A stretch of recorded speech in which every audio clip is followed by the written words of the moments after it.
David Cunliffe. Mr. Chairman, I rise to take a brief call in this committee stage of the debate, and I do so for several reasons.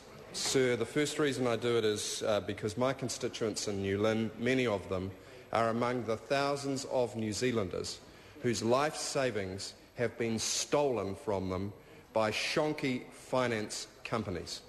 Mr. Speaker, for a senior citizen, for someone who's worked all their lives on a modest income, who has scrimped and saved to put aside the pennies and build up a nest egg for their retirement, and who may not have a high degree of financial literacy or specialist education, and who is reliant on the good faith of those who have held themselves out as the intermediaries of the finance sector. For too many of those people, sir, their life savings have gone. They have been stolen.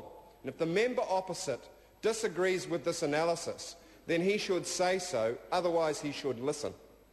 Mr. Speaker, it is absolutely reprehensible that the companies that are now filling the front pages of our newspapers, ING, from a major New Zealand bank, Mr. Speaker, has now left many thousands of senior citizens bereft of most of their savings, and even that is after the Commerce Commission has had to weigh in.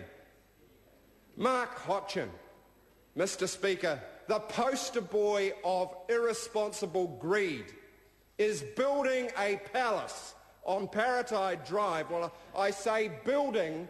He hasn't paid his contractors, so building stopped. While tens of thousands of investors have seen their savings disappear.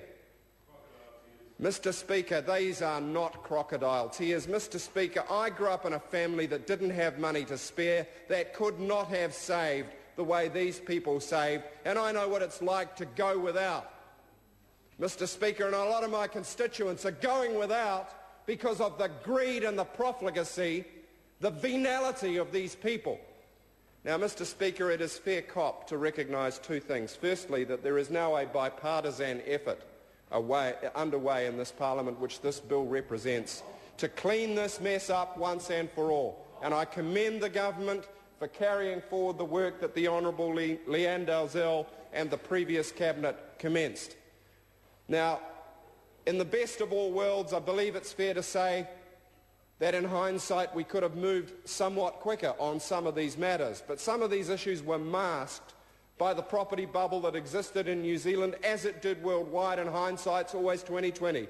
But, Mr. Speaker, I tell you what, this Labour opposition believes this is a hugely important issue, and we will not stop, sir, until this mess is cleaned up. And, sir, a personal view.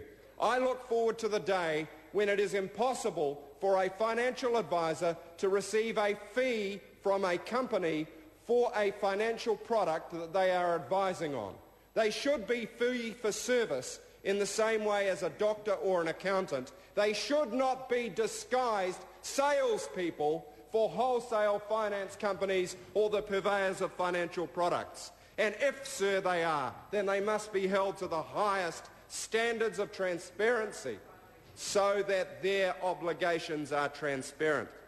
Mr. Speaker, I want to mention in my role as finance spokesperson a macroeconomic implication of this mess, and that is that New Zealand has a huge savings deficit.